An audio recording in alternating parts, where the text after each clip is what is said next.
President Buhari meets with Commonwealth scribe, reaffirms commitment to free, fair and credible 2019 polls. Code of Conduct Tribunal issues warrant of arrest on suspended Chief Justice Onove. Accident Investigation Bureau releases report of Vice President Oshibajo's crashed helicopter.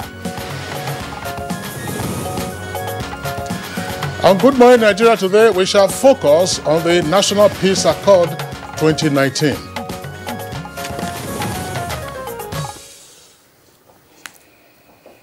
It is obvious that no meaningful development can come to any society that is known or allowed itself to be engulfed in any form of unrest at any given time. I am sure you will agree with me on this, Kingsley. No doubt about that, Jumai. Now, that assertion is particularly relevant for this period of electioneering in Nigeria. And indeed, the credibility of an election, or the elections in general, will also be gauged by the level of absence of violence or other forms of manipulations of the electoral process. Indeed, Kingsley, the threat to unrest becomes practically visible and palpable at this period, Kingsley. Be it before, during, and even after elections in Nigeria seem to have the different degree of violence perpetuated by political leaders and their followers. Well, we have seen the country witnessing the various rounds of violence in the election cycles, more particularly the post-election violence that occurred in 2011. But indeed, in 2015, the tension was so palpable that persons were relocating from their usual places of abode to their ancestral regions on account of the tensions generated by the 2015 elections. But happily, all went well. Exactly, Kingsley. One cannot forget the steps taken by some eminent leaders before the 2015 general elections to get the leadership of the political parties committed to the peaceful campaigns and elections, as well as proper management of reactions to the results of the polls to achieve peaceful outcome, which worked to a great level. Now, the 2019 elections are just some 48 hours away, and another commitment to ensure that Nigerians get credible, free, fair, and most importantly, peaceful polls is what has necessitated the second signing of the National Peace Accord, which took place yesterday in Abuja. Yes, Kingsley, it should be recalled before 13th February, there was the peace accord signed in December 2018 too. So what is the word of a peace accord? How binding is this on all the signatories and relevant stakeholders? What actions and reactions are expected with this intervention for the nation going forward? These are some of the questions guests will answer as we focus on National Peace Accord. I am Jumma Yusuf, welcoming you to Good Morning Nigeria for today. And I'm Kingsley Osadolo. I join my colleague Jumain and also welcoming you to this edition of the program, reaching you live on the network service of the Nigerian Television Authority. We're Africa's largest TV network, and we're here at the Abuja headquarters studios. So in the course of our program today, we have our regular companion segments, and this is a newspaper review, business, sports, foreign, and others. But first, let's take the highlights of the morning news with Stella Inameti. Morning, Stella. Good morning, Kingsley and Jume. Welcome to the news. President Muhammadu Buhari says his administration is not unmindful of the fact that any government that finds its way into office illegitimately will neither achieve nor sustain public confidence to remain in power. Exchanging views with the Commonwealth Secretary-General, Patricia Scotland, the president reaffirmed his promise to ensure the forthcoming elections are free, fair and credible in the overall interest of the country.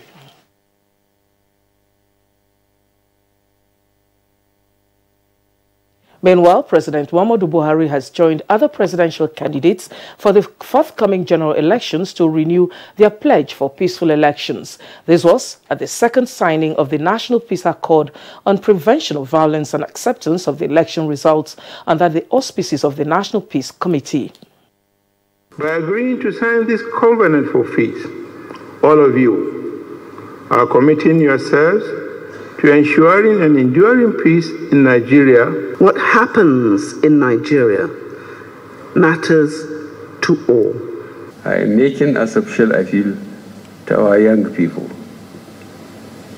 Do not allow yourselves to be used to cause violence. And with just a few days to the 2019 presidential election, the APC presidential campaign rally has been held at the Federal Capital Territory, Abuja, where President Muhammadu Buhari appealed to the international community to assist the country in recovering the nation's looted funds abroad. Who said they sent 16 billion American dollars on power, eventually they will account for it. Those who have been given responsibilities in the 3 tiers of government, the center, the state and local government, and they abuse it, we will ask the security agencies to investigate them. So that is why, Your Excellency, the 1,300,000 registered voters in Abuja have decided to cast their vote for you. The Accident Investigation Bureau has released the preliminary report on accident involving the Caverton helicopter, which had Vice President Yemi Osinbajo and 12 other persons on board. Part of the initial findings of the agency indicates that Caverton Helicopter Limited did not conduct site survey of the landing field in Kaba prior to the flight. To Kaba, Kogi State on the 3rd February 2019 and commenced post-occurrence assessments under the provision of the Civil Aviation Investigation of Air Accidents and Incidents Regulation of 2016. President Muhammadu Buhari has again assured Nigerians of his commitment to remain focused on working to improve their lives and to provide leadership that will not sacrifice the future well-being of Nigerians for any personal or material gains. This was at an interfaith town hall meeting held at... We must not be like the 10 lepers. I want us to be very positive on our nation, and positive on our leaders, and positive on the direction we are going. The Chief of Army Staff, Lieutenant General Tukur Buratai, says the Army has developed election situation room for the monitoring of the 2019 general election. We have troops on patrols, we have them stationary on standby, and they will be able to respond quickly. And all the formations, the GOCs, the brigade commanders have access, or we have linked to them, that we can reach them within the shortest possible time. The acting Chief Justice of Nigeria, Justice Ibrahim Tanko Mohammed, has told the international community that the independence of the nation's judicial arm of government is not under threat. He stated this while receiving the European Union Observers Delegation for the 2019 general elections in Nigeria. That will show the society our transparency, our honesty, and our dedication to service. There is no fear at all because we operate within the constitutional provisions and the Electoral Act. Meanwhile, the Code of Conduct Tribunal has issued a warrant of arrest on the suspended Chief Justice of Nigeria, Justice Walter Onogen. This follows an application made to the tribunal by the federal government following the refusal of Justice Onogen to appear before the tribunal. If he's absent again, I will ask for the appropriate order. I'm not happy that he is not appearing. And by his position, he is a person who should obey the summons of the court. And that's the news for now. Good Morning Nigeria continues with Jume and Kingsley after this break. Unemployment, notably youth unemployment, features strongly in our party's manifesto. We intend to attack the problem frontally through revival of agriculture.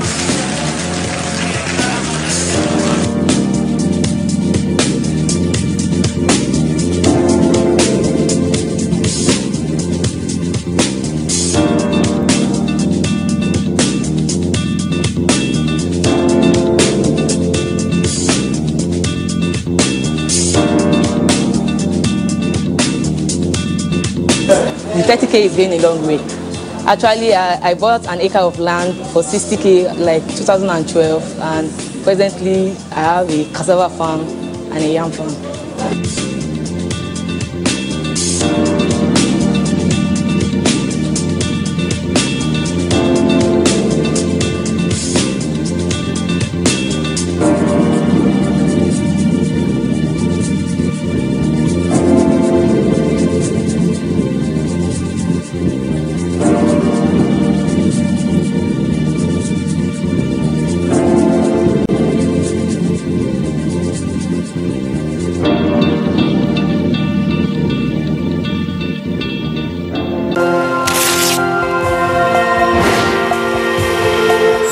My name is Chinazo Gochku. I'm from Imo State. I have been doing business in this area since past 7 years without any help. When I had this government something that's helping people, I go to them. They give me money. I have got 50,000 from them, and I pay back. I pray to God, let government give to other people so that the money will prosper to everybody. As I myself, I'm very happy, and my family. I pray God to give to other people so that they will enjoy this money with me and enjoy this government with me.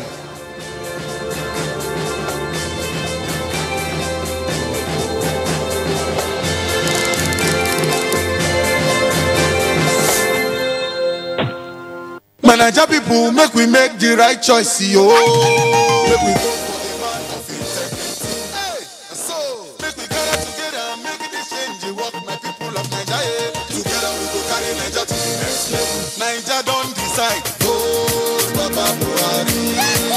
Baba Buhari, the man of integrity. Hey, vote Baba Buhari.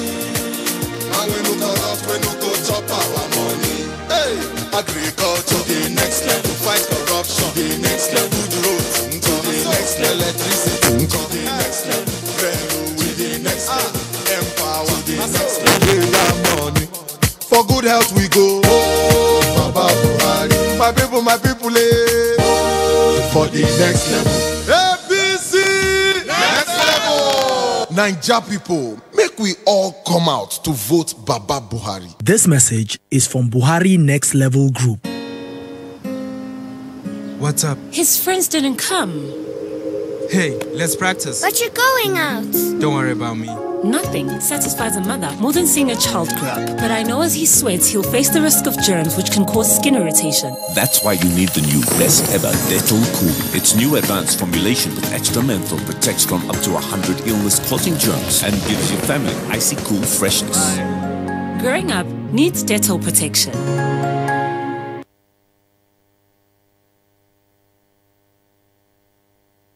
Ah, customer, you are welcome. What do you want to buy from us this time? I have new stock. Let me look around. All right. Hello? This is Patrick, your generator technician. Ah, Patrick. Madam, you haven't called me to service your generator in a while, oh. Hope no problem. Oh, I'm sorry, Patrick. I don't use my generator anymore because we now have steady power supply in Surah Market. All thanks to the federal government. Okay, madam. Bye-bye. All right. Bye-bye. So you now have steady power supply here too? Yes. Just like we have in Sabongere Market in Kano and Ariara Market in Aba. All federal government's efforts that they have put into the power sector have paid off in bringing improved electricity all over the nation. Do you know what I love most about it? What? This has really improved my business. Oh, really? And you are smiling to the bank. Of course. Improved power supply nationwide. Another commitment of the federal government to Nigerians. This message is brought to you by the Federal Ministry of Information and Culture.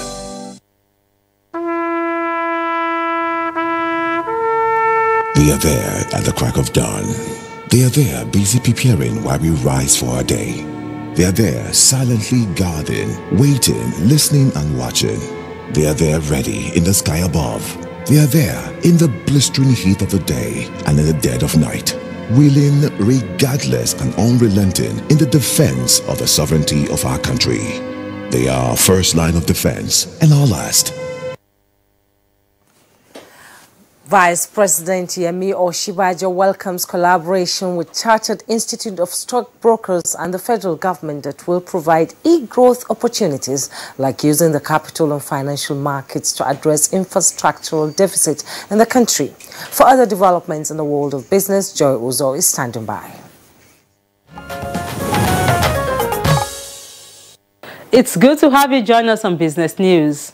Now to the recently released Q4 GDP numbers by the National Bureau of Statistics. The Minister of Budget and National Planning, Senator Udoma, has said current real GDP growth performance is most encouraging and shows a movement in a very positive direction, especially with regard to the non-oil sector performance, and assured that with the Buhari administration's continuing commitment to the implementation of the ERGP, the economy is expected to further strengthen in 2019 and over the medium term. He emphasized that much has been achieved since the economy came out of recession. The minister gave the reaction at a gathering of media practitioners at the Nigerian Union of Journalists Press Center in Uyo, the Akwa Ibom state capital, on Wednesday. And to oil matters, the International Energy Agency, IEA, in its latest report released Wednesday, has said global oil markets will struggle this year to absorb fast-growing crude supply from outside the Organization of the Petroleum Exporting Countries, OPEC. This is despite the group's production cuts and United States sanctions on Venezuela and Iran.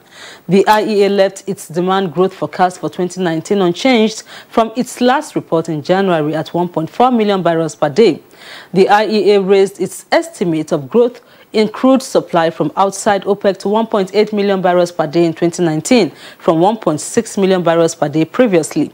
The agency also lowered its forecast for demand for OPEC crude production, of which they have pledged to cut supply by 800,000 barrels per day this year as part of an agreement with Russia and other non-OPEC producers. The call on OPEC crude is now forecast at 30.7 million barrels per day in 2019, down from the IEA's last estimate of 31.6 million barrels per day in January. And to stocks trading on the floor of the Nigerian Stock Exchange, halts two-day bullish trend for the week on Wednesday, with the all-share index depreciating by 0.15% to close at 32,413.92 basis points. Next is a graphic representation of the closing figures.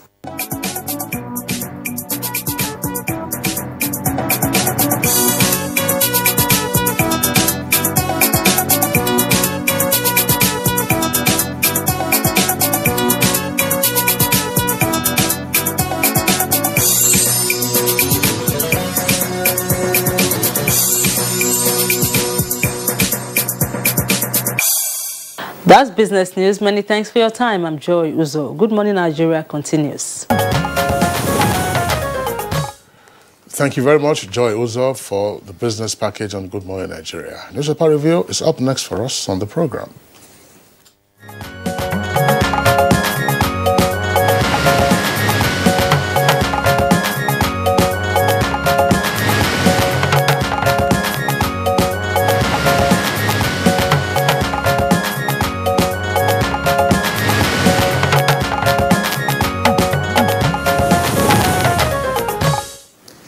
We now introduce our regular Mr. Bayo. Good morning. Good morning, Jume. Happy Valentine's. Thank you. Good morning, Kinsley. Good morning, Nigeria. Bayo, good to see you. Thank you. All right, let's begin by taking a look at the front pages of the papers. The stories that are common to the front pages, by the way. You have for the Daily Trust newspaper, the lead says Buhari Atiku will accept outcome of credible polls. And you see the photograph there showing the former head of state, General Abdulsalami Abubakar, incumbent president Muhammadu Buhari, that's the candidate of the APC, and former Vice President Atiku Abubakar, candidate of the PDP, at the second signing of the peace accord that took place in Abuja yesterday. Now, that photograph is also on the front page of the Punch newspaper. Take a look at the Punch very quickly now. You see the photograph of the Punch newspaper, one of the three photographs there, with the headline, Buhari Atiku orders sign peace pact on poll outcome. The story is in greater detail on page 8. And for the New Telegraph, it's captured this way. That's the same story. Presidential polls. And that's the kicker. Buhari begs Atiku others to accept results. And you have the writers there by way of quotes from the statements read by the two candidates at the signing of the peace accord yesterday. There were other candidates, by the way, at that event. You can see the two photographs also there from the same event that took place in Abuja yesterday. Okay. Juman. Mr. Bayo, we have the Daily Sun, and beside the nameplate, again, Buhari Atiku signed peace accord. Would the rider accept INEC's final result? President tells fellow candidates. And then below the masthead, we have, like Jonathan, my ambition not worth blood of any Nigerian, Atiku says. That's on page 39. How militants were unleashed on my government by Buhari, that's on page 6. And the disturbing headlines there: Boko Haram attacks Borno governor's convoy, 5 killed.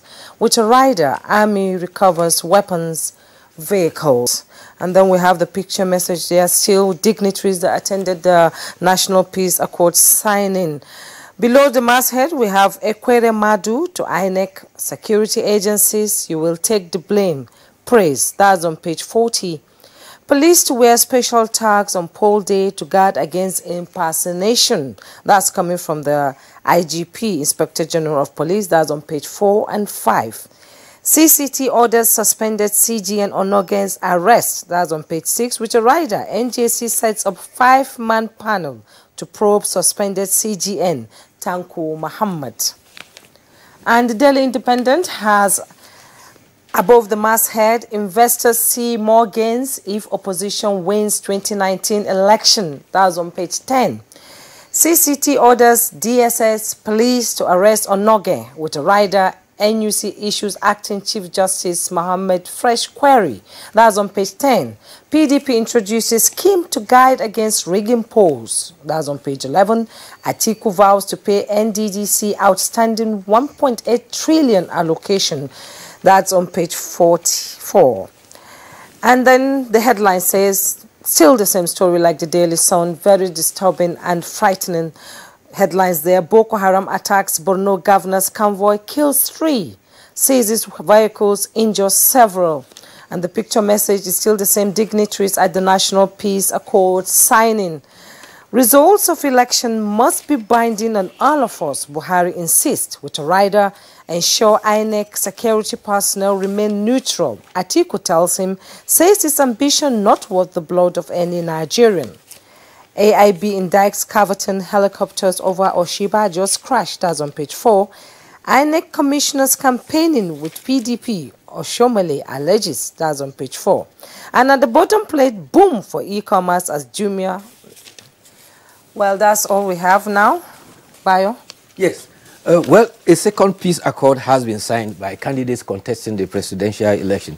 President Muhammadu Buhari and former Vice President Atiku Abubakar led other presidential candidates to sign the peace accord. Former presidents of Botswana, Tanzania, and Liberia, who are observers to the 2019 elections, were a party to witness the signature.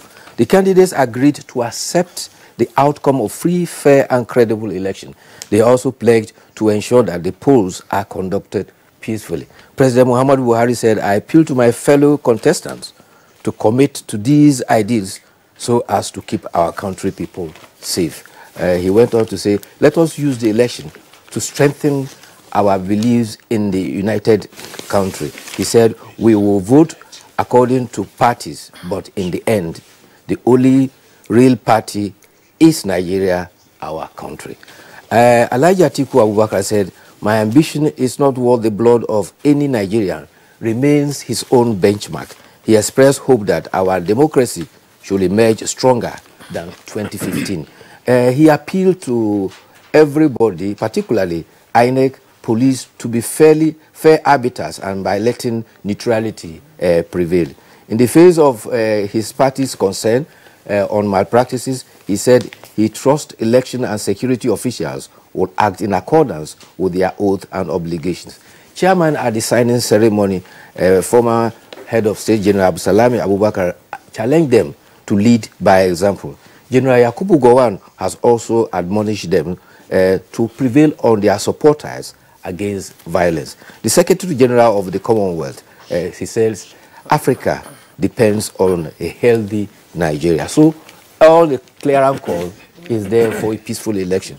But the peaceful campaign that the governor of Borno State expected did not come to pass. His convoy was attacked while he was on the campaign route to Gaborone, Ghana. Gaborone, Ghana is in the northern fringe of Borno, that shares border with Chad. The governor is a senatorial candidate for the Saturday's election.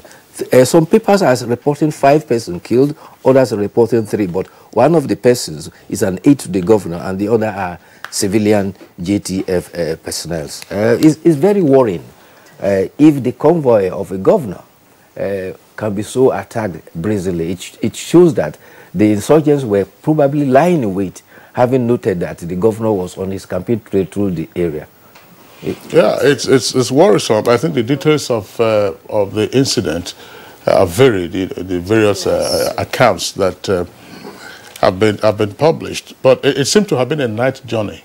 And was it one that should have been undertaken? Yes, considering advisable, yes, considering the circumstances in certain parts of Borno at this time. It's unfortunate that this thing has happened, but it's a wake-up call regardless. Let's return to the Punch newspaper. Punch newspaper, above the nameplate, you have a number of headlines there. Says, Britain to Nigerian politicians, incite violence, get visa ban and forfeit assets. That's Britain to Nigerian politicians, incite violence, get visa ban and forfeit assets. That's on page 10. And then you also have another one there. PDP shuns Ogun as Buhari and Atiku take final rallies to home states. That's on page 44. Now, the lead story says, CUPP fixes protest for Friday as CCT, that's Code of Conduct Tribunal, orders on Owen's arrest. Suspended CJN asks appeal court to void directive. Details on page 7. Now, they have some other headlines there on the right side. That's the first column from the right side. It says, vote for me, you won't regret, Buhari tells Nigerians. And PDP worries over intimidation of voters, journalists, and others. AIB blames poor visibility for Oshibajo helicopter crash. That's page 8. Elections. Army uncovers plan by miscreants to wear military uniform in Rivers. That's page 28. Bio. Let's take these ones. The other stories we have on the front page of the New Telegraph. They are among those that Jumai already read from the other papers. But let's just go quickly below the nameplate of the New Telegraph. You have the story there on the Accident Investigation Bureau, speaking on the outcome of the investigation into the Caverton helicopter crash involving the Vice President on August arrest. Then court grants SGA Babachelawa bail. That's on page 7. And PDP, APC wants to arrest our members. Details of the story can be found inside. And the Boko Haram attack on the governor's convoy, killing 3, is there, along with minister's fleet runs into travelers, injures 16. That's page 6. That's page 8, rather. And then Bio, I think that we'll take those stories now. Yes, the Accident Investigation Bureau has provided an interim report about the helicopter crash that involved the Vice President at Kaba. And the report indicated that there was no conduct of a site survey of the landing site by the Cameroon Helicopter Agency. He said no safety risk assessment were conducted. Engineer Akin Olateru, who is the commissioner of AIB, says that the helicopter landing in what he described as a brownout condition led to the accident. However, he said that the helicopter had a valid certificate and was airworthy. The crew members also were licensed and they were well rested. However, they said a comprehensive report about the investigation will come later. It was also observed that a police helicopter had actually landed at the same site before that of the Vice President. Now going to the courts now. A court of appeal in Sokoto Division has stricken out the appeal against the primaries of the APC in Zamfara. Aminu Jaji, the appellant, withdrew and the court accordingly dismissed the suit. However, the implication for Zamfara is that the High Court ruling about APC did not conduct primaries on October 3rd and 7th still subsist because High Court in Abuja had upheld INEC's refusal of the APC candidate in Zamfara candidate. However, there is also an appeal on that case and it is fixed for February 28, I think, about 2 days to the gubernatorial election. At the Code of Conduct Tribunal sitting resumed yesterday, the tribunal has ordered the suspended Chief Justice was not in court at the tribunal as ordered in the previous sitting, while the defense argued the issue of jurisdiction ought to be determined before the tribunal can take the motion. The prosecution argued that the defendant's absence in court is priority because he has to be in court to take a plea before they will proceed. He even argued that it is his right to decline to take a plea, but he has no right to refuse to appear in court. Accordingly, the chairman ordered a bench warrant to be issued for his arrest. Accordingly, the Inspector General of Police and Director General DSS have been asked to produce him at the tribunal at the next time of the sitting. At the National Judicial Council, a 5-man committee has been set up to look at the petition and responses from the suspended Chief Justice and the acting Chief Justice of Nigeria. This time, the committee is headed by a retired Justice of the Supreme Court, S.A. Akinto. There is also another petition that has been given to acting Chief Justice of Nigeria from the Action Party of Nigeria, and he has been given 7 days to respond to that. Okay, thank you, Bayo. Now we go to the editorial, and it's from the New Telegraph. It says, no to vote buying. Nigeria has strengthened electoral laws and invested in biometric technology amongst other milestones that have reduced election rigging, but vote buying, which is gradually becoming a norm in the polity, is fast eroding the people's confidence in the electoral process. While vote buying is subject to punishment, the attainment of compliance to this legal provision remains a challenge. Like other electoral offences, the relevant agencies have only been able to prosecute a handful of offenders despite their growing number. The editorial says INEC on its part should take its war against vote buying beyond electioneering period. It must keep tab on the primaries of the various political parties, as cash for vote is not limited to general elections. Bayo. Yes, indeed. The New Telegraph is asking and drawing attention to the challenge of vote buying. And the editorial says vote buying or electoral inducement is as old as election itself. However, it points out that there has been increase in Nigeria with recent elections in Ondo, Ekiti, and Osun. He says the monetary inducement of election is a problem. Particularly, the last one was the see and buy that featured prominently in Ekiti and Osun. INEC has also drawn attention to the subterfuge that being planned now with food vendors at polling units that will now keep cash become an accessory for those who buy vote, and therefore INEC has needed that in the board.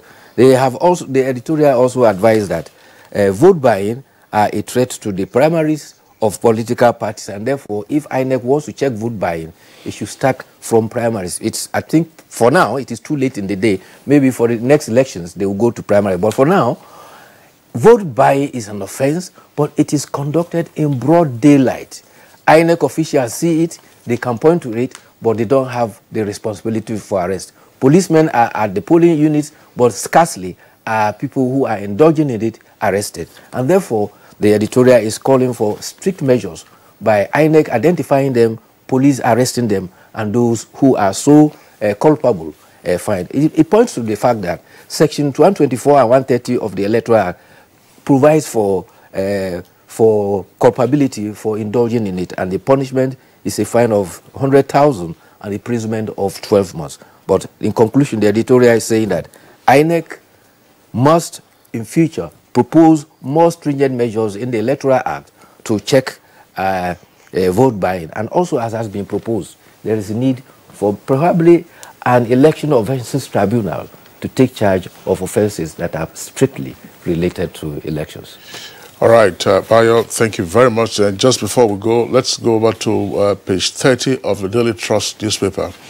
You'll see a photograph there. It's sign language. It says, buy your recharge cards here. And this is coming from... and that's coming... That's interesting. So if you can hear that again, say, buy your... You know, say, give me recharge card. So that's become like Richard. So buy your recharge cards here. Yeah. And that's coming from Ghana, by the way. But he has communicated. Well, Yes, he has. Richard, when will they start selling berry cards? Thank you for being with us today. We'll see you tomorrow. Okay. All right, it's Good Morning Nigeria. We'll take a short break now. When we return, of course, we'll be discussing the National Peace Accord. Hate speech is not a joke. It incites genocide and crimes against humanity. Most of Africa's civil wars are caused by hate speech from one tribe against another. We don't want it here. The Nigerian government stands firm against hate speech. Under no conditions whatsoever should we tolerate or excuse or justify hate speech or hateful conduct of any kind, especially where such is illegal. There's no doubt that the resurgent push for separatism, as well as the rising cases of ethnic and religious disharmony, are all traceable to the growing phenomenon of hate speech. One nation bound in freedom, peace and unity. Nigeria, one nation, one people. This is a public service announcement brought to you by NTA. We, the Nigerian youth, have resolved to stand with you, Baba, in the next level. We recognize your commitment to create jobs and empower the youth. Your strategic policies in the agri-sector has not only increased gainful employment and boosted production, but also saved the nation billions of dollars in foreign exchange. We are benefiting from your deployment of infrastructure across the country, with Abuja, Kaduna and Lagos-Abeokuta rail lines completed. Itakpe-Ajaokuta-Warri rail line will soon be completed, while Lagos-Kano rail line is under construction. Additional 1,531 kilometers of roads have been completed and over 1,000 kilometers rehabilitated across the country. The second Niger bridge is on the way through Presidential Infrastructure Development Fund. Hydropower plants in Mambila, Zungeru and many other power projects are under construction to add value to the improved power generation, transmission and distribution in the country. Brokering and sustaining peace in the Niger Delta has helped stabilize the economy, thereby increasing investment in the oil and gas sector. We are coming with you to the next level to see the Empower scheme increase to 1.5 million beneficiaries and full implementation of the 10 billion Naira Youth Entrepreneurship Project. Nigerian youth, let's connect to the next level. This message is powered by Dr. Tony Uwoye, Director Youth Mobilization, APC Presidential Campaign Council.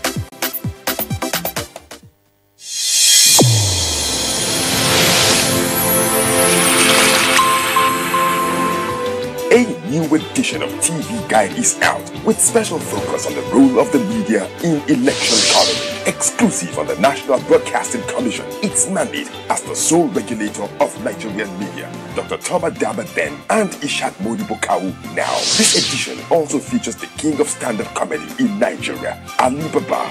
NTA standards to be ready for election transmission after decades of abandonment. Find out from the DG transactional elections in our political space. An evil wind that blows no good. DG, National Orientation Agency Caution. TV Guide, your indispensable companion, x-rays the impact of social media on electioneering process as electorates present their expectations from incoming government. Meet some TV professionals behind the screen and other inspiring stories in sports, entertainment, and lots more. Grab a copy at the vendor near you or NTA stations nationwide. TV Guide, your indispensable companion.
Mass Medical Mission MMM is offering free services on a wide range of medical issues. Take advantage of these offers, especially by availing yourself of the National Cancer Prevention Program NCPP.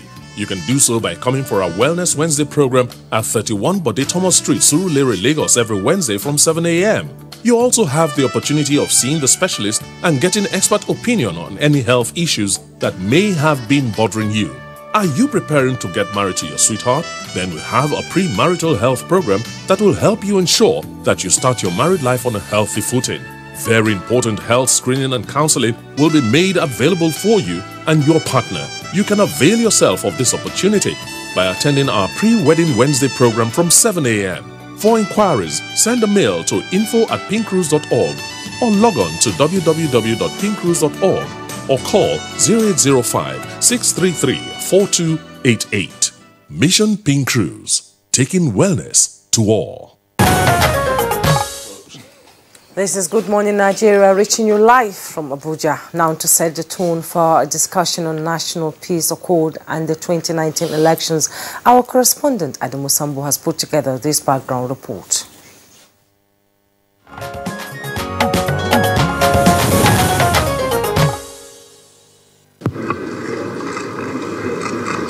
This is indeed the crowning moment for consolidation of the peace efforts by the National Peace Committee as President Muhammadu Buhari of the governing APC and candidates of the other political parties formally signed the Second National Peace Accord.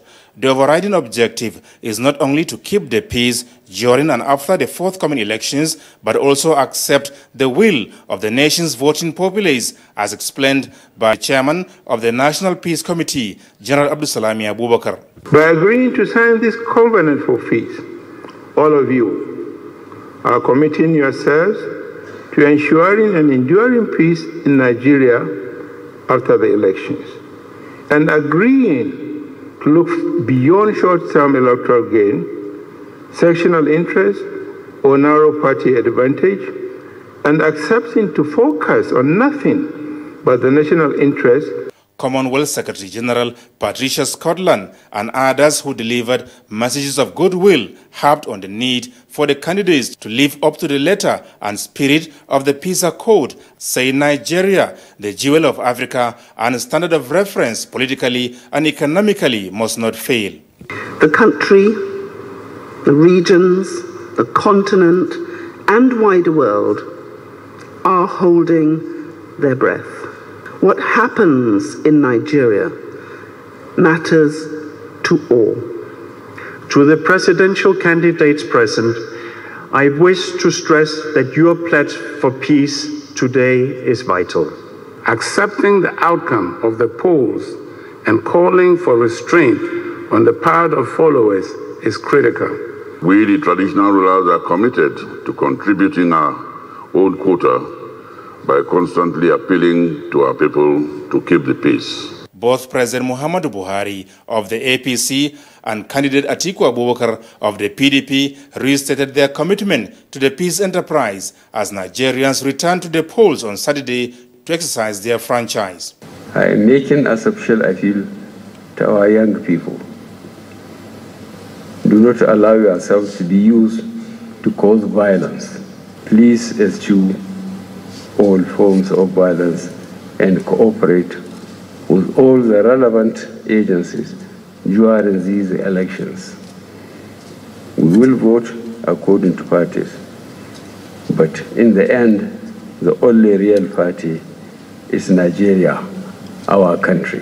Every candidate must remember that this election is about the future of Nigeria. I appeal once again to our citizens to go out and cast their votes for the candidates of their choice, to be peaceful at all times. Most important, President Buhari said, is for him and the other candidates to accept the final outcome, as both INEC, the electoral umpire, and the law enforcement agencies are committed to executing their mandates conscientiously. It was to ensure this that I made sure that INEC received all the resources they needed to perform their job. Our security agencies have been fully briefed, and they know that their visible neutrality is key to credibility and success of the elections. To all our citizens, let us use this opportunity to strengthen our beliefs in a united country. Let us do our best and ask God to bless us and our country. More than 70 out of the 91 political parties fielded presidential candidates for the general elections, the 6th since the rebirth of democracy in 1999.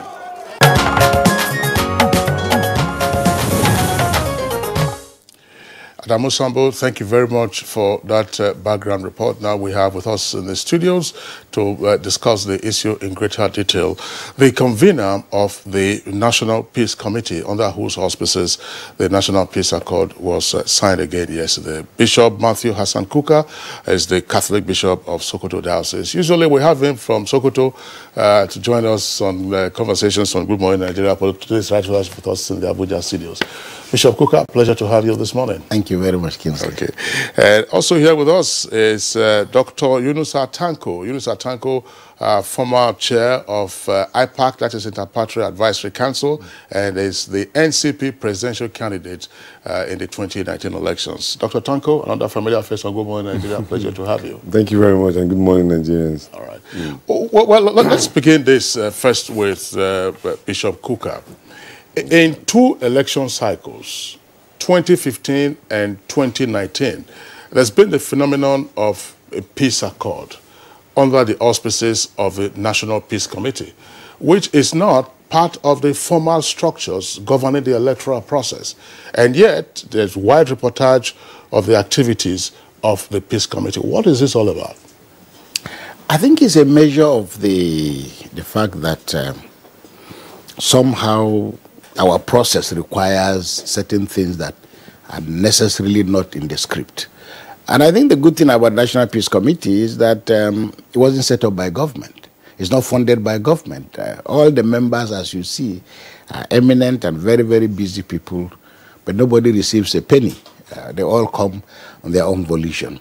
Had it been that we had government, it was set up by government, it would be necessarily tied to the politics of the day.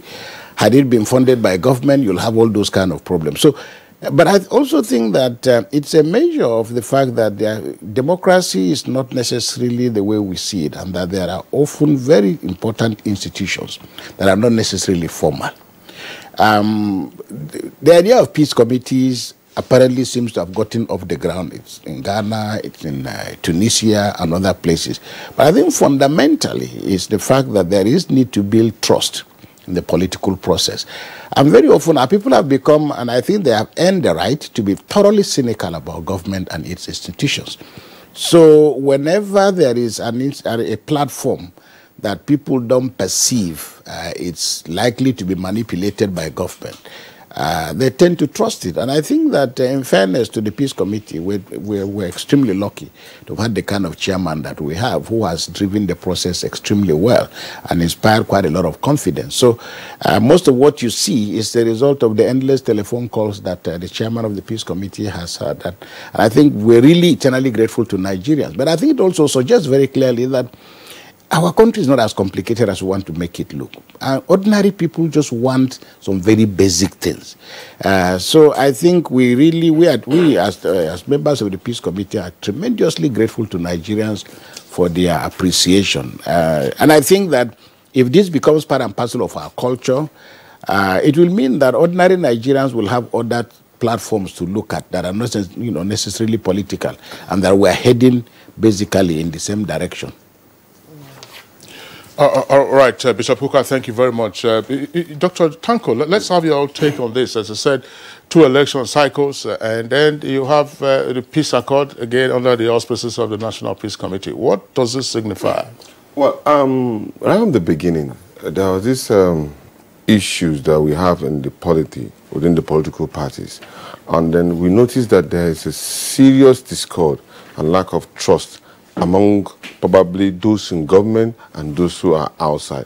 And that situation has sparked up a lot of violence to the extent that there are verbal abuse, even abusing the system, and then you know, using the judicial process to muzzle in people, even to a point of, you know, physical attack and all, and killings that have taken place in the country. So when the Inter-Party Advisory Council idea was sold to the political party, I was part of the initial program. We thought that we could be able to discuss within ourselves and kind of take care of some of these violence and between intra and inter-party problems that does happen. But within that period, we lack that particular strength to enforce some of the rules that we've been able to put on ourselves in trying to sanction any political party that has incited violence within itself, in the political party and probably outside. But that was not achieved. So eventually, ideas came in that, look, they need to have a high-powered leadership in a committee that can help in instilling some more of moral suasion into seeing that, okay, there are eminent Nigerians who have gone into this particular process and be able to talk to leaders. God help us. So the 2015 general election was the BF of activities. People were saying Nigeria is going to break and all. And I'm happy and very, very honored to have been in part of that particular committee, the National Peace Committee, before I opted because I'm running for election. Now, as our Lord Bishop said, it was a very hectic task to get major gladiators to talk to each other, and it was successful. So today we are very, very much happy with the work of the National Peace Committee. You will see the way in which people scramble after the first signing to ensure that they go to the Reverend Martin Kruger's Center to ensure that their signatures are penned to that particular document. That's to show you that they too are having confidence in the process of the Peace Committee. That it is only when Nigerians see you that you are signing to a document of that nature that they believe that you are not going to incite violence. But that is not to say that there's some of the things that are coming up which have maybe has instilled the reason for the second signing, because the Peace Committee do a nitty-gritty kind of internal checking as regard to whether the people are really adhering to what the document they have signed. And I'm sure what happened yesterday was a clamorous of activity to kind of consolidate on the work that the Peace Committee have done. I think it's a big congratulations to the committee. Okay, thank you, Dr. Yunus Tanko. He has raised some issues here. You brought in people from across the world to attest to the fact that Nigerians are ready for peace during the 2019 general elections. What is the body language of politicians that you have been able to talk to? Well, you know, fighting to be president of Nigeria is not a small thing. You know, you're not going to be president of a banana republic. And the huge resources of Nigeria suggest very clearly that struggling to get to the door requires quite a lot of things. So you can understand why there is always so much excitement in the system. But to answer your question, it was necessary for us to internationalize this. Even if we didn't do that, the first thing is that, and I think this is really a great consolation and a plus for Nigeria. And as as we are discussing with Kingsley, it's a measure of how seriously others take Nigeria. The greatest tragedy for us is how we undermine ourselves. You know, and I often say, you know, you meet a Nigerian and you say to him, "Oh, you look very well," and they say, "No, it's it's photo trick." So this lack of self-confidence is getting in the way of Nigeria's greatness. And as I said, the very fact that at this particular point in time, every minute, every second, every hour counts for the politician. But that the president and Vice President Atiku and other presidential candidates will drop everything and come to where, where they were summoned is a measure of the seriousness that they commit to the fact that this process has to get on. That we'd invited President Clinton, it was just the last minute, everything was, literally already in place. The Commonwealth Secretary General, we spoke to her literally on the eve of her arrival.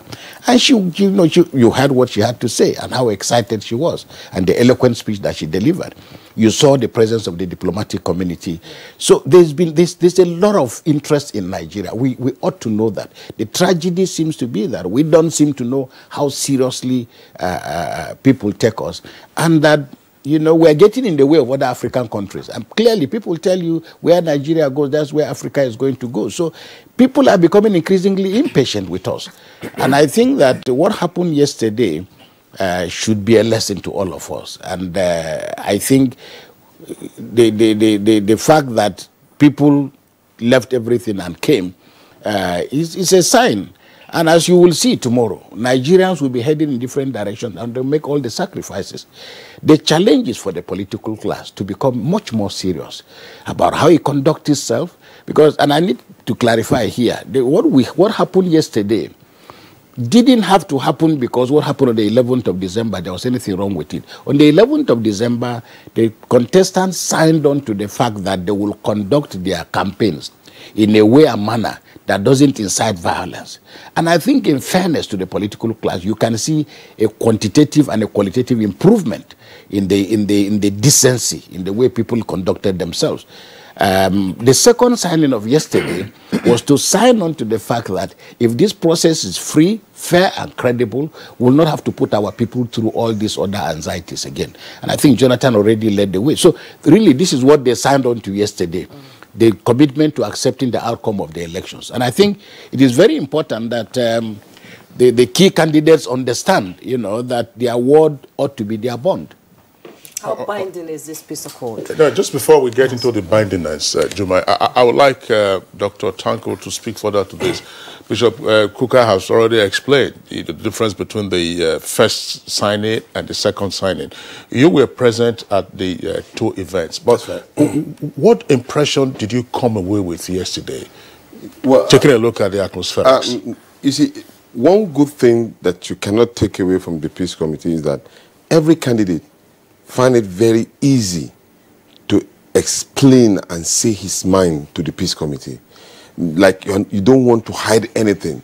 You come out and explain some of the things that you feel is a big problem for you and you think the Peace Committee can find solution to it. I remember with nostalgia, when we met President Jonathan, there are things that he said. And when we met with General Muhammadu Buhari, as at that time, there are things that he said. But the Peace Committee was able to get these facts from them. And so when they go back to the meetings, they sit down, how do we tackle some of these issues? Now, yesterday, when you listen very carefully to the former vice president, he said, he frontally make a position that he's asking the president to use his good office to ensure there's a credible, free and fair elections. And when the president read out his speech too, he alluded to the fact that he is committed to a free and fair election. Ordinarily, some of these candidates will have kept anything that is disturbing them in their mind and then go out and carry out any kind of thing they want to carry. But here, it was publicly said, and everybody now has to account for what he has committed himself in saying. And other political party presidential candidates under the auspices of the Inter-Party Advisory Council came out in their numbers to give support and agree that they will accord to this particular. That was a prior to even going onto the street, shouting there's no violence, and or you could see the chairman of the IPAC saying that one Nigeria. So it's a key statement for me and for most of Nigerians who must have watched that event. It's trying to say that we are united going forward towards having a democratically elected president come Saturday, this February 16th. I'm still on the atmospherics and what you came away with. I mean, if you looked at the galaxy of personalities that were in the auditorium yesterday, I mean, of course, somebody's going to wonder, look, how did you pull all of this together? 3 former African heads of state. If we were to include us, that would be 5 former African heads of state. Secretary General of the Commonwealth that is home to about 1/3 of the world's population. And several other dignitaries who were traditional rulers and so on and so forth. Listening to the comments and statements that each of them made in the goodwill messages, how did that resonate with you? Sometimes, you know, maybe when you marry a woman, she's at home, and then you usually look at, see her every day, and it becomes monotonous to you. But the moment she packaged and she looks beautiful, when she steps out, 1,000 of men have made comments on her how she looks beautiful. And that's the story. Especially today on Valentine's Day. Yes. That is the story of Nigeria. Sometimes maybe when we look at ourselves, we feel probably we've seen too much of ourselves, we've known each other. But outside the country, people value us beyond measures. And so, everybody that the Peace Committee invites In fact, they find it as an honor. You hear them when they say it was an honor for them to be in Nigeria, to partake in the process. And for me, that is the quality of what Nigeria has been able to attract outside the country.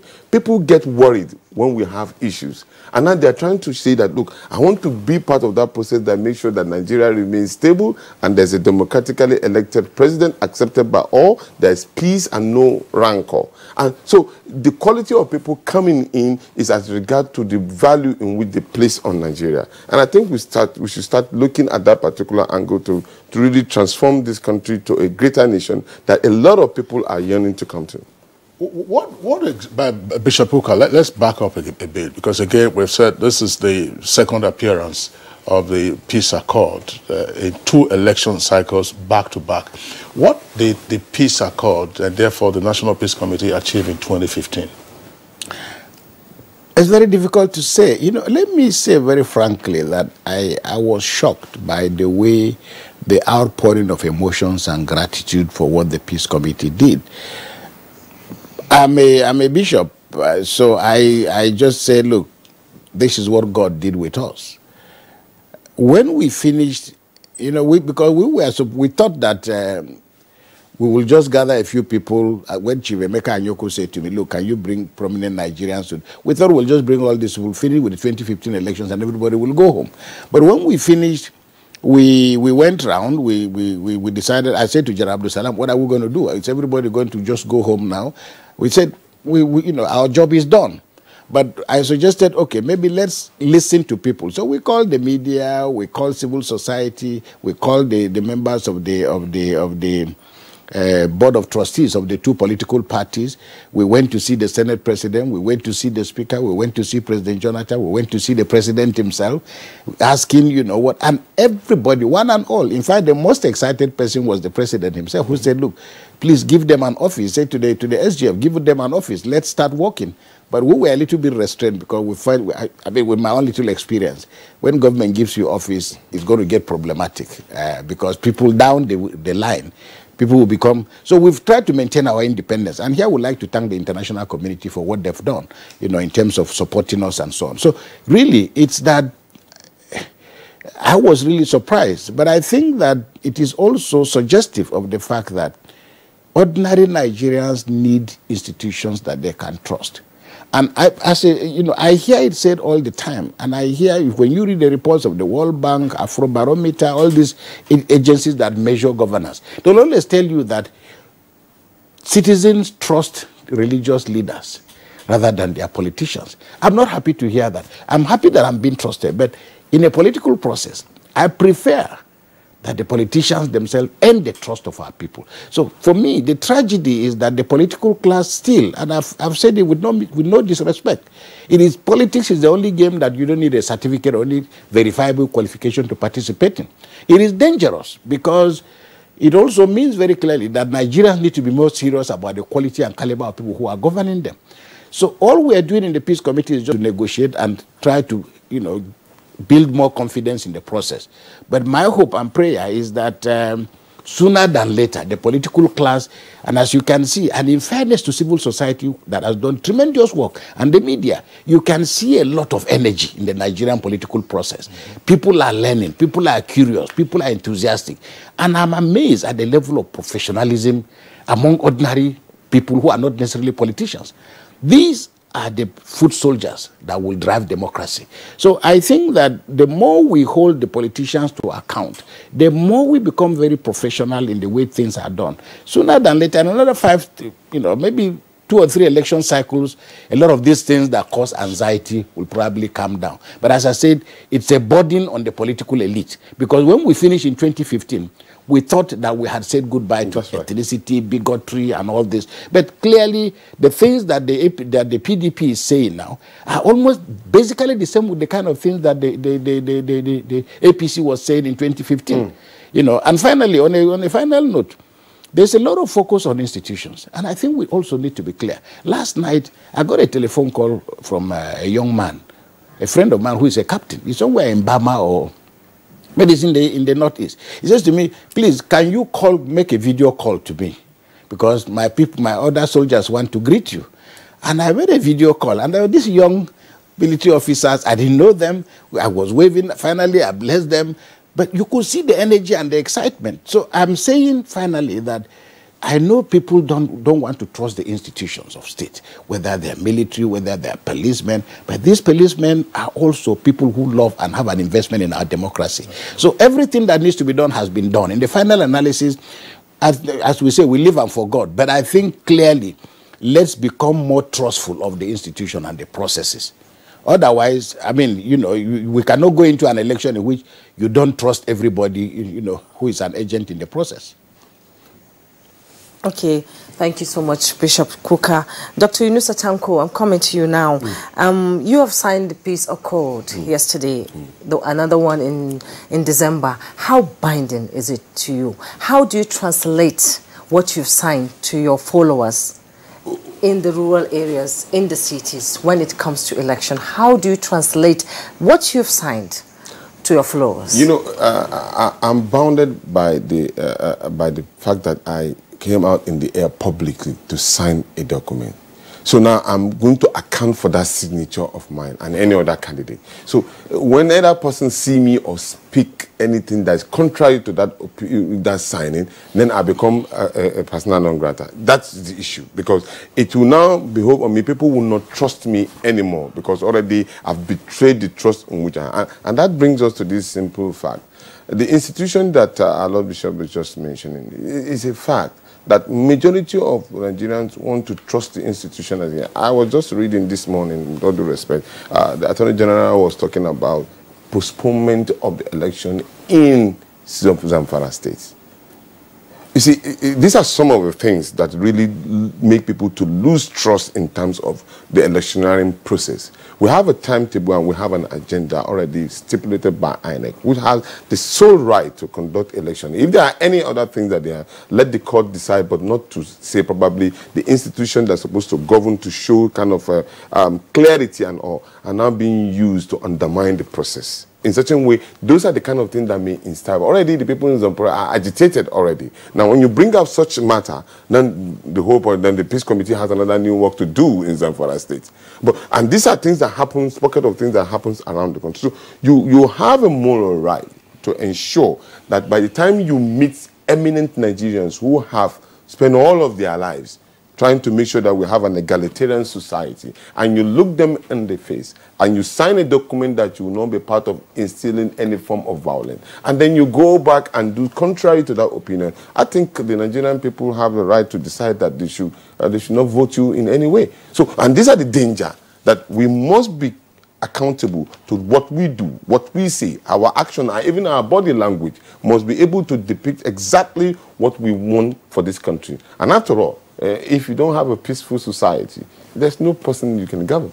Well, fine. Still with you, Dr. Tanko. You're talking about body language, signaling, and therefore the importance of acceding to the peace accord. But the question will also arise, how do you cascade the essence of all of this down to the foot soldiers of the politicians? There is a few roughnecks still out there. That's right. But you see, when they say, there's this particular saying that when the fish is bad, it starts from the head. Right. And then when the head is cool and calm, and he has already shown that he's not interested in violence in any way, probably there's no way. Because, look, the truth about it is that all of these particular heads that you are talking about, they need somebody to give them something to do with. If there's nobody giving them any money or even making that particular statement in a way that depict that you want violence, they won't even come. They will only be coming to action, and then you'll be telling them. So it's a challenge on the leaders. And the challenge comes from how you mobilize from the world level to the local government level and then to the states.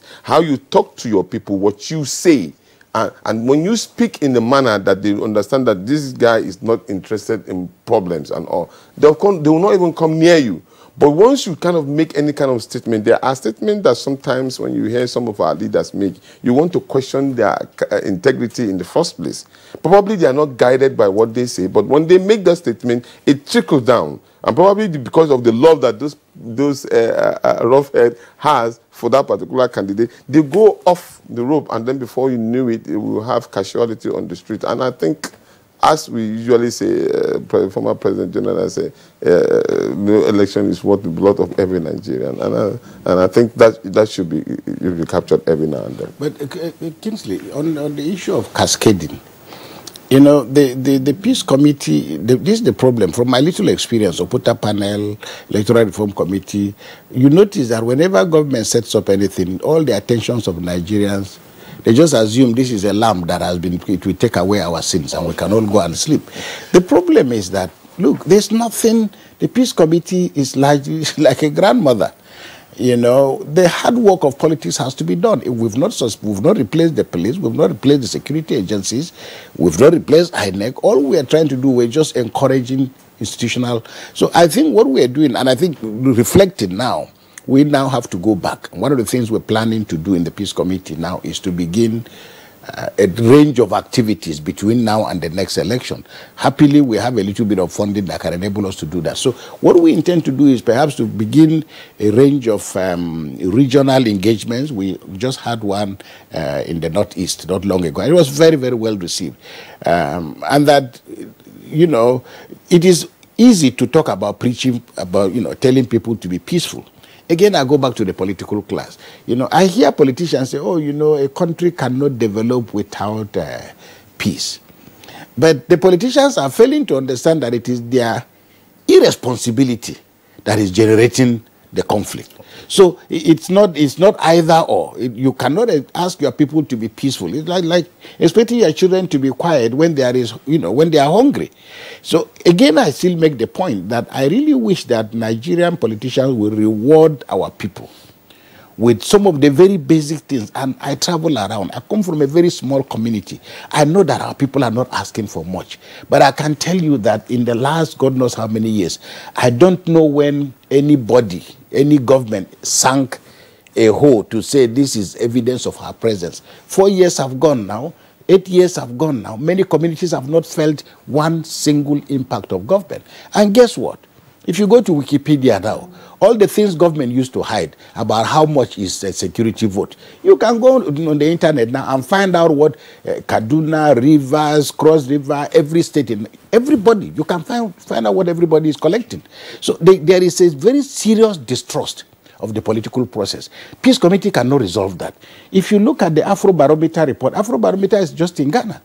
And how they identify the various institutions of corruption and how people perceive. They actually include the churches, they include traditional rulers, they include even president and his people in his office. And the percentages are staggering. So my point is that our people are increasingly becoming frustrated because democracy in Africa is not delivering. This is why you find violence going pari passu with ordinarily, this is why Europe has rolled back on violence. Because democracy has institutionalized a system and a culture that people feel safe in their homes, education, and all the basic things in life. So for me, we can do all the work we have to do as a priest, as a member of the Peace Committee, and beyond a particular point, I feel guilty if I'm asking people to be peaceful. And the people who are supposed to deliver the very basic things of life are living a reckless life that doesn't address their, their problems. Because that's what politics was meant to be. This is a very significant point that Bishop Kuka has raised, Dr. Tanko, and it has to do with the ends of democracy. Yes. It's democracy giving us the desired ends, and therefore we having to come back to the drawing board each time to say, look, how do you sort out the peace challenges? What is it that the political class needs to do? I'm asking this question against the background of an assumption, as you said, that, look, the fish begins to rot from the head, and therefore there's a challenge. So if the presidential candidates have signed onto the peace deal, there's an expectation that down the ladder, this will also percolate. But in terms of delivering the so-called dividends of democracy, not just by mouthing it, what does this mean? Because peace, as he says, or conflict rather, is often, you know, a result of the absence of the ends of democracy. While I, as a scholar, I try to do some kind of a research and trying to look at what is it that is stopping our people from actually delivering on their promises. And then I come to realize that the fact is that many of our leaders are so comfortable in their own comfort zone, thinking that maybe if it's not political party A or political party B are comfortable, they are comfortable in that particular nature. Now, and I'm trying to find a solution. Look, why can't you do something different? And that's why I'm a full supporter of multi-party democratic system. Unfortunately, one of the things that we are thinking that could be done was to create a more competitive environment within the political class. And now that we have about 91 political parties, our assumption was that it could have been better if we have started the sequence of election from the state assembly. Now, if we start from the state assembly, majority of the political parties, different political parties, it could have been more interesting. You see many of the other political parties winning election. And if they win election, what they will do may be different from the ones that you know of. And then probably the dividend of democracy will trickle down to those particular areas that people have not felt it at all because they are trying to make an impression. I'll give you a simple example. When you look at the advent of this GSM and all, I bought my line 22,000 naira on MTN. Was only there was total control. Now, by the time it was broken down, we have Glo, we have Airtel and all. At the point in time, it's virtually almost been given for free. So there's a competition now that has given the quality, and people are trying to improve. Now, in that regard, I'm sorry. Let me interject. Let me ask this question with the greatest respect to the political class. Is the political class irresponsible not to recognize the workaday challenges that Nigerians face and therefore how to address them? They are not. There's this particular situation. Sometimes when you are going into when we visited the National Assembly under the Peace Committee, you remember, sir, there was a member who said he has to sell his house and his property because immediately when he's going for campaign, the next people will say, where is Yemiego, Kaokudi, Kayan Aiki? You know, these are words. And then if he wants to win election, because he has to win election, he has to give money. And so at that point in time, there's a two-way traffic. The electorate feel that, okay, when this guy gets to this power, he will not do anything. Let me collect my own. And the politician, feel that, okay, I have already given them their own share, so I take care of my own share. So that becomes the two-way traffic. But what we are saying that if there's another force now that comes in to show something different, look, I have spent 24 years of my life in politics. Look at Chief Gani Fayemi. Look at all of our credible leaders that have already shown interest in governance. What did they get out of it? Because they didn't give that kind of money to canvass for vote. I'm running as president. I don't have money to pay for agents. If I have a quarter of what they are having, probably I would have done more than what I could have been able to do. And probably the level of deliverance would have been different. So what I'm saying in essence is that there are Nigerians who are capable, who have more will and determined to give the dividend of democracy to our people. Do the right thing at the right time. In fact, you cannot, at this night against tomorrow, there's no way. You must cough out a huge sum of money to pay your agent. The minimum you can pay agent is 5,000 naira. The minimum. We have 120,000 polling stations. Where do you get the money? And then they are not going to do this thing for you free. Probably as the way we get in developed countries like volunteers and all. They won't do it because they don't trust that particular system. Yeah, that is the problem about it. So we need to build this culture of trust and then probably service to the people. So the difference of democracy, when I don't collect money from you and you don't give me anything, I have a moral right to challenge you. But today, most of the politicians, you can hardly challenge them. You tell you frontally. After all, you came here yesterday, I gave you a bag of rice, I gave you Maggi, I gave you what are you asking me again? You understand? But once you stop that, you account for your service and all, and then we don't see the people in government using government treasury to run for election, because that's what's happening at the moment now. They use the treasury that belongs to everybody to run for election, thereby denying others who have credibility or probably have something better to give the society. Look, I keep on giving these analogies. I say, even in a bend-down market, when you go to buy second-hand goods, it's the person that gets money that takes the best one out of it. Yes.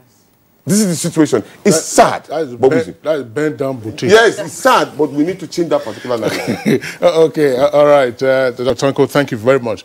We're taking a short break now if the engineers are ready.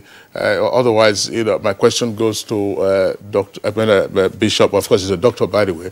Has a PhD in political science from SOAS. Bishop Matthew Kuka.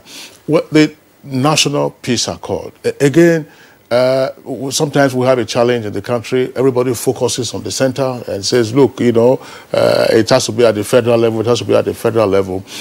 There have been a few reports of what the National Peace Committee has tried to do in terms of seeking to domesticate peace accords in some otherwise volatile locations. How successful has this been? Well, one of the interesting things with Nigeria is that if you start selling oranges here today, you come back tomorrow, there will be 20 people selling oranges. And the culture of peace committees, signing of peace accord, it's good for the system. The challenge is that we must not see this as an episode that simply happens in front of the cameras. It is to develop that culture of interrogation.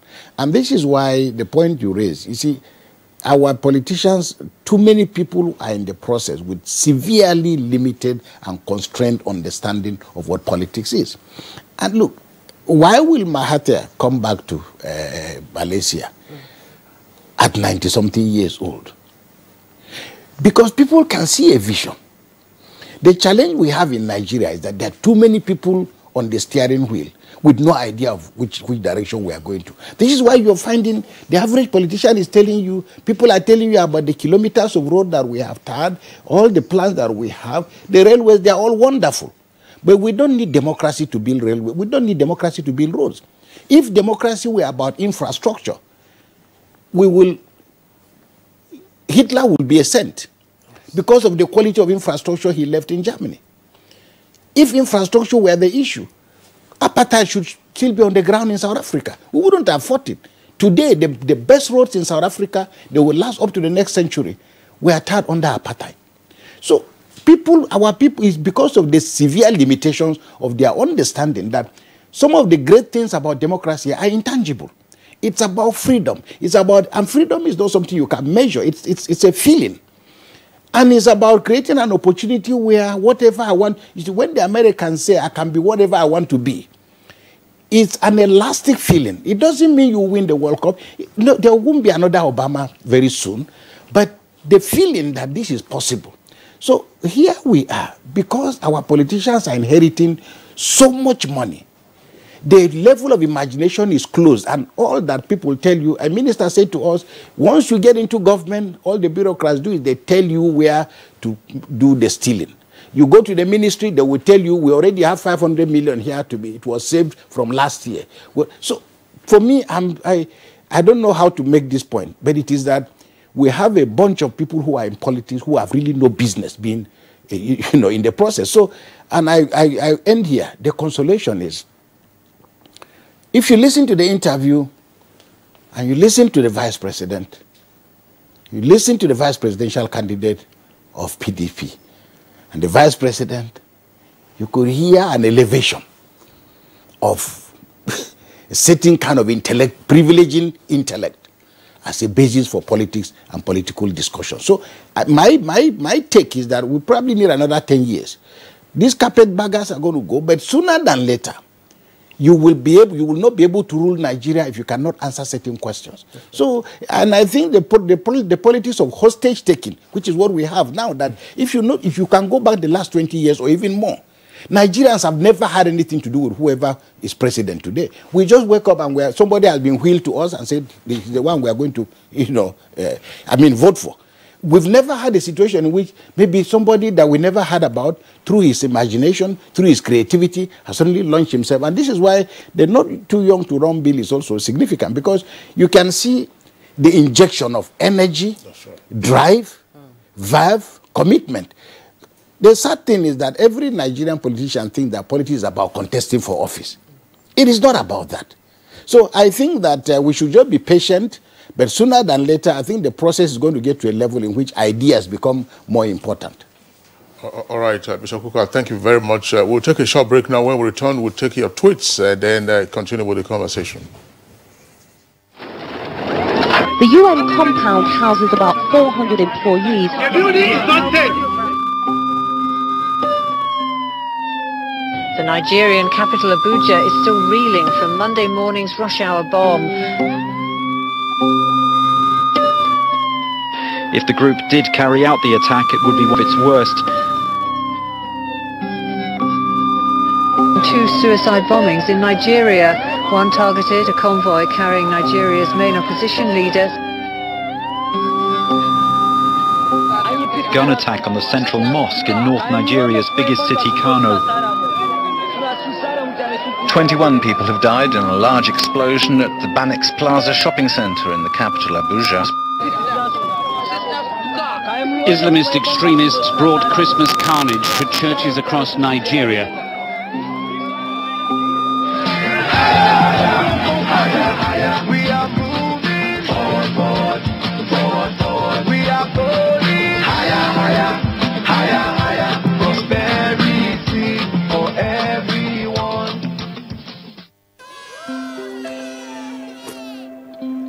Team huddle.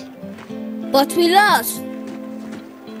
Don't be tired, guys. This isn't a loss. It's a practice for winning. Nothing makes a mother prouder than seeing her child growing up.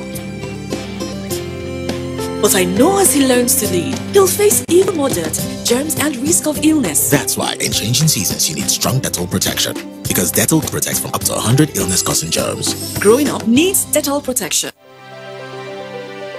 Over 1 trillion naira housing investment in just 3 years. Federal Ministry of Power, Works and Housing is sinking over 100 billion naira. Family Home Fund is investing over 500 billion naira. Federal Mortgage Bank Limited has invested billions of naira on housing finance. Federal Housing Authority is also spending billions of naira to house Nigerians. With a population of over 180 million Nigerians, housing development never got the desired attention until this time of President Muhammadu Buhari. While shanties and dilapidated buildings characterized Nigerian landscape in the past, the Buhari's government now is sinking billions of naira for inclusive housing for all Nigerians. For 16 years, the Federal Housing Authority had no single finance from the federal government, but within 3 years of President Buhari, the Federal Housing Authority is back on site, building houses for Nigerians. Supporting Mr. President is a support for more houses to Nigerians. Let's ensure continuity. Let's vote for the man who is doing it.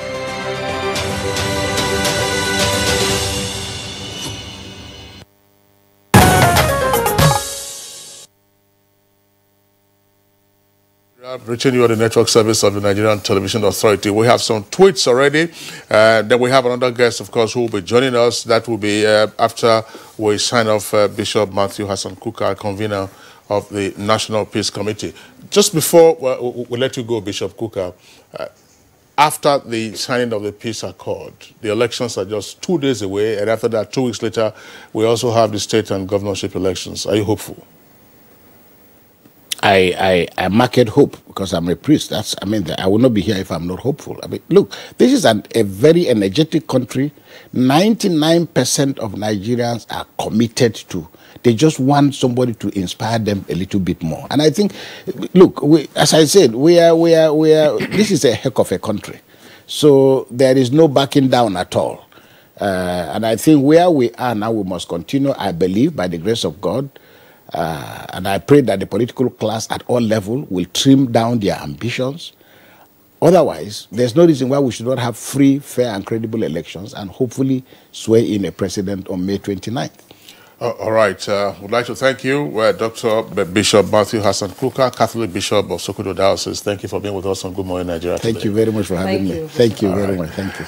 Okay, so we'll take some tweets now from our viewers. Festus Akimboyewa has this tweet. It says, it's good that the presidential candidates signed another peace accord a few days to the election. Now that they have signed, they and their followers must walk the talk. Time to grow out of the scourge of political violence which has bedeviled our country since independence. And Kyo My Nation says, we say kudos to General Abubakar, man of peace, for organizing the peace accord. And this is coming from DW Nigeria Limited. DW Nigeria Limited is saying the peace accord signed at various levels. So the politicians have to do enough to ensure that their words and actions do curb cases of violence and deaths in some of the places before the elections. How are they going to do this? During and after the elections? And then also he adds that what the various political parties should have done as part of the accord is to individually or collectively as a party make public declarations to that effect, urging their followers not to be violent no matter the outcomes. Annie Michael Omokoji says the signing of peace accords should make those causing mayhem or planning for pre- and post-electoral violence to have a second thought. No life worth losing for election's sake. Position of authority is designed by God and he gives to whoever he wants. So vote without violence. And this is coming from Comrade Ngala, that's Mustafa Ngala. It says, signing a peace accord is a good development. Let's remain united because election is not a do or die affair. So those are the tweets that we have in the meantime. Jumai, we have another guest who's joined us now. Yes. Our guest is the Executive Director, Policy and Legal Advocacy Center, PLAC, and Head Civil Society Election Situation Room, Dr. Clement Nwoko. Thank you so much for joining us on Good Morning Nigeria. Thank you, Jumai. No doctor. Clem Nwoko, let's see how the question. Let's, of course, we just signed off Bishop Kuka, and Dr. Tanko is still here with us in the studios. You were also at the second signing of the National Peace Accord. What were your takeaways? First, the turnout, the fact that all the candidates were there.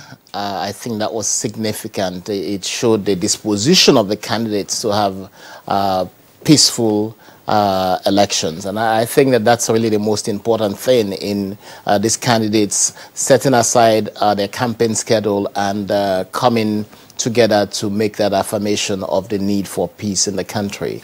I think virtually everybody who spoke in that hall spoke with a sense of concern about Nigeria and the important need for Nigeria to get past this period. So I thought that there was an atmosphere of congeniality around the room, and that was really very positive.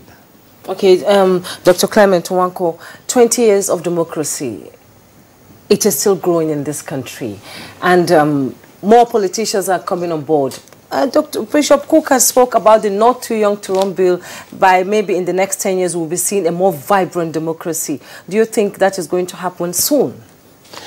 I think that this country had been or has been in the grip of a certain age of people. What we are seeing is young people asking questions about leadership, asking questions about what their role is. They grew up, they've seen the same names they grew up with from when they began to even hear, are the same names they are continuing to hear today. So I think a lot of people who are affected by a sense of Nigeria not living up to its promise are beginning to ask questions. And because it's a phenomenon around the world as well, we've seen very young people assume positions of leadership. It's not strange in Nigeria, because when you go back to the beginning, the independence era, those who were in leadership were in their 20s and 30s.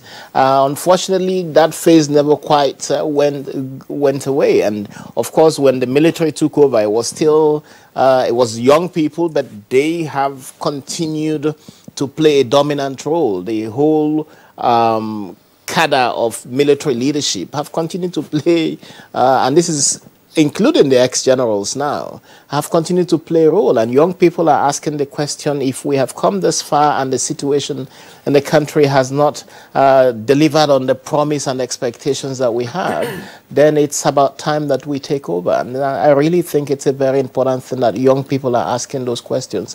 I think it's important that in asking those questions, they take the extra mile of going out there, looking for who they are supporting, looking for how to get involved themselves and make those choices themselves.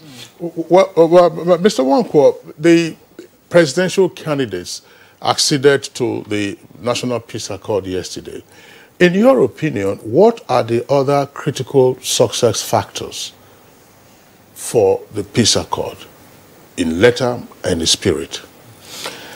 I think the fact that they have said so, they have to deliver on their own promises because they signed an accord, they made undertakings to respect the electoral process, to ensure that they do not engineer their supporters into violence.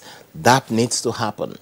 The stakeholders in the electoral process also need to deliver on their expectations. And that's the point that was also made yesterday, that all of the stakeholders, whether it is the Electoral Commission or the security services who are involved with the elections, or even observers who are involved in the elections, everybody understands the important need that whatever your personal preferences are, you should not manifest that in the way the elections are conducted. And I think if we can do that, if we can get candidates commit to peace and actually preach peace and practice peace, if stakeholders involved in the electoral process, whether it's election officials or security agencies, go out there altruistically to deliver and understand that the election is about the Nigerian people, and it's only the Nigerian people that can make those decisions. Nobody should wants to make those decisions for the Nigerian people. If we all understand that, then I think we should then cast our votes, participate in the process, and expect that the results will be a true reflection of the will of the people. Is it a high hurdle for the institutions of state that are concerned with the electoral process, such as you have itemized, the election management body, the security agencies in particular, and all those, to recognize that, appreciate the fact, and also act it out that what they are performing, the roles they are performing, are duties they owe to the Nigerian people and the Nigerian state, and therefore be selfless, and therefore be impartial. Can we psychologically scale that hurdle? Well, I think it's something that we need to go beyond psychologically taking it up. I think it's something that we need to manifest. In the army, there's a saying that goes that says that soldier goes, soldier come, barrack remains. So we are actors in a scene or on the stage, and as soon as we play our roles, which should be the right roles, we pull back. We understand that the barracks, which is the country, remains. So I think that everybody who is playing a role needs to go in, and the leadership of these institutions need to infuse into the actors the important fact that the most important thing is the country. It doesn't matter who the president is or who the governor is. If the institutions are working, then you would see people held accountable. You would see people, you would see the country begin to function.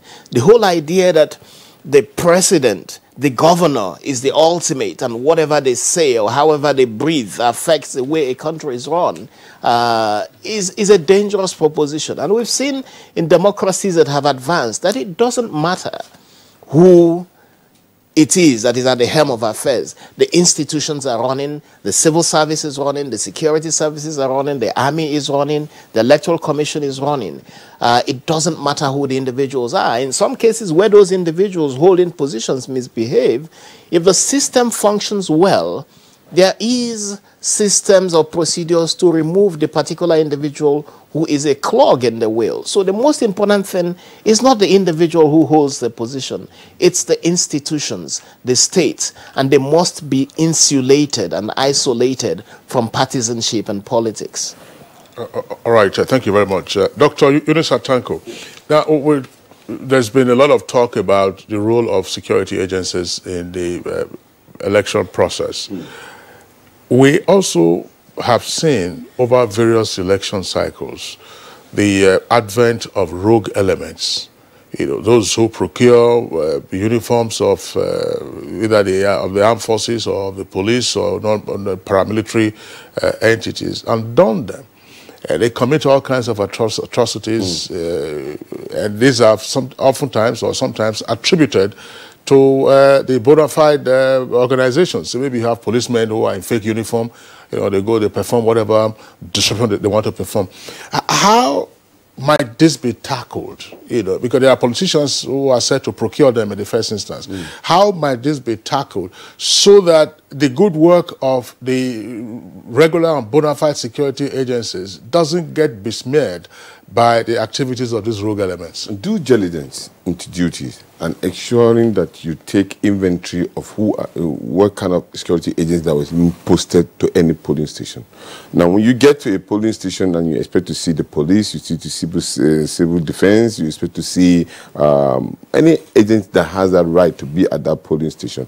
Now, there must be a command center, and the person who is commanding must be able to ascertain who is actually being posted, and the identity of that particular person must be established. But once you don't do that, then you're not paying due diligence to your duty, then that gives room for this purification of people who are not supposed to be at the polling station. And it's a simple matter, really. And you must ensure that you don't, you encourage the security agents, meaning that you must make sure that they are being paid their own allowance accordingly. Because denial of paying them their money and all of those will make them be accessible to a politician who wants to induce or use any kind of... Because before you can see that kind of gap happening, there must be a kind of a conspiracy theory, even from the leadership, from the top, that will say, okay, just ignore as if the person is not there. And this is where we really have to make this particular point very clear. Our security agency must realize that it is not the person in power that you are serving. You are serving the nation. Because the person in power at that time will come and go. And then the house will still remain. So you need to protect that particular sovereignty of the country as number one. So don't look at it that this is the person that appointed me and so I must respond to that particular person. Sometimes even the politicians, some of my colleagues, will get an attaché of police officers, or even some of them have army attached to them, and they will come to the police station with their agbada and babariga and all be posing, and then you give way. The security man will then give way, impugning on the integrity and then the right of even the voters who are supposed to be in that particular place. So the moment the person comes there, you see the level of intimidation that comes in, or you come with a pool of siren and then the officer of the police will just be, yes, sir, just open the door for him and all. These are intimidations. You understand? So we must be able to clearly define the roles of the agents, and then they should know that when they are trying to keep peace and do their duties, they're not doing it as a kind of an eye service to the person in power, but rather to the country, and then protecting the citizens who are, because most of the times we talk about only the politicians and the big men in the society. We don't talk about the electorate and how we protect them. Because we put them into the sun and all of those, that they'll come rain and all, and then they are not being cared for or being protected in such a way. And at the end of it all, it is their own vote that actually propel you to go to that particular office. So we must be able to do due diligence to the people who are coming to that office, ensure that there's an inventory taken to identify those agents who are supposed to be, and anybody that wants to come in through the back door will be afraid, because you know there's a kind of a process he has to follow. Okay, Dr. Satanko, let's talk about vote buying. It has been on the...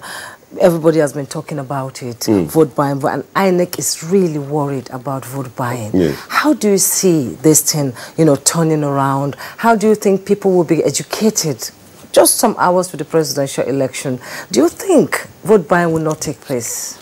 Well, Nigerians are very, very dynamic, and they have this creativity's idea of how to manipulate system if they want to. Before, we don't hear of vote buying. It was never even an issue. Then all of a sudden, it's now sprung up that even when you have to snap a picture of what you vote and somebody is there to give you, you pay you your money. Now, INEC is saying that you don't go into the polling station with your phones. And I'm sure there must have been creating, in fact, recently there has been counter and accusation that people are collecting phone numbers and VIN numbers of voters. And then money will be transferred directly into the account of such individual. So at that polling station, you may not see this direct snapping and all of those ones. But what we really need to do is it has to do with attitudinal change. Unfortunately, but as we are moving, there's this sense of belief.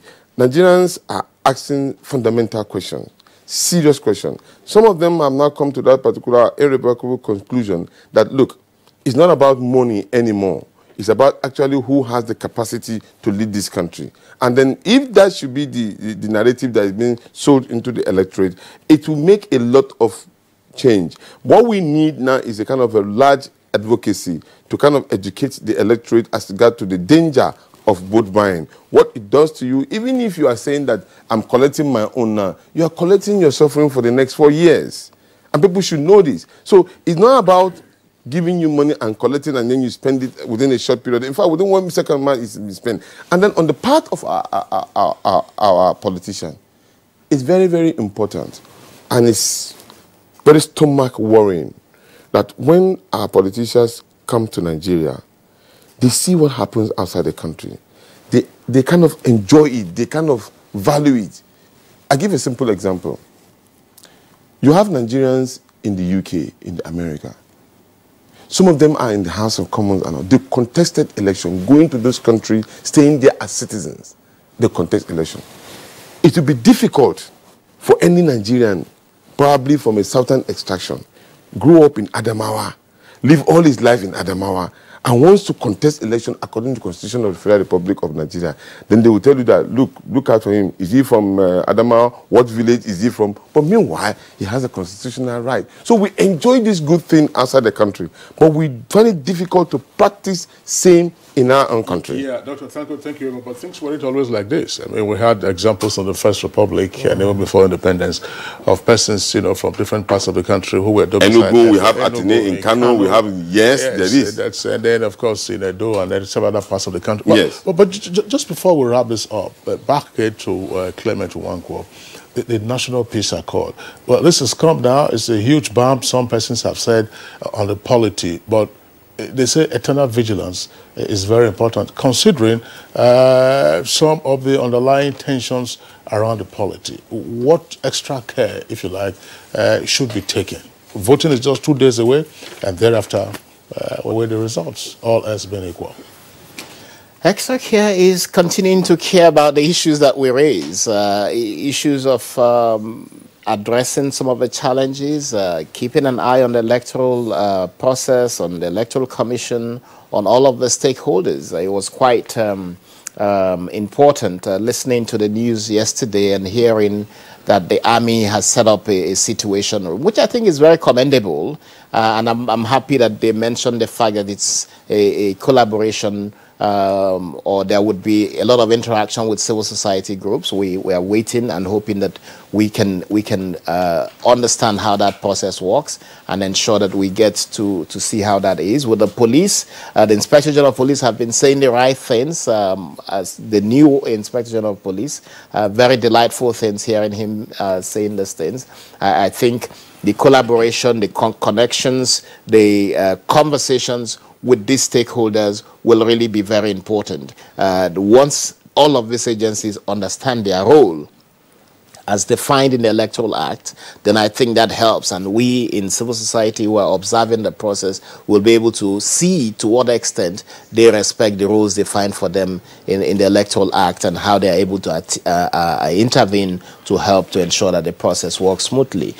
For us in civil society, for the international observers who are here, it is a worldwide phenomenon now, observation of elections, to be able to see that we observe and be able to report in as impartial and non-partisan a manner what we see, and hoping that the politicians continue to respect or even begin to respect the accord that they signed regarding a peaceful elections. If all of this happens, then I think Saturday might just come and we'll wonder why we were all so anxious and apprehensive. I was going to ask that question. I mean, just 2 days away, and maybe the temperature will be coming down by tomorrow. As you get in there, and then so you cast your votes and then go home. It's on that note, we'd like to thank our two guests, Dr. Yunusa Tanko, a regular guest on Good Morning Nigeria. He's the NCP presidential candidate and one-time chair of IPAC, that's Inter-Party Advisory Council. Thank you very much. Thank you very much for having me. Best of luck on Saturday. Thank you. Okay, we also would like to thank Clement Nwankwo. Of course, Clement Nwankwo is a very well-known face in civil society. He's chairman of the Civil Society Election Situation Room and also executive director of Policy and Legal Advocacy Center, BLAC. Clement, thanks for being with us on the program. Thanks, Kinsley. Thanks, Joy. Okay. All right, let's go on now to our sports desk.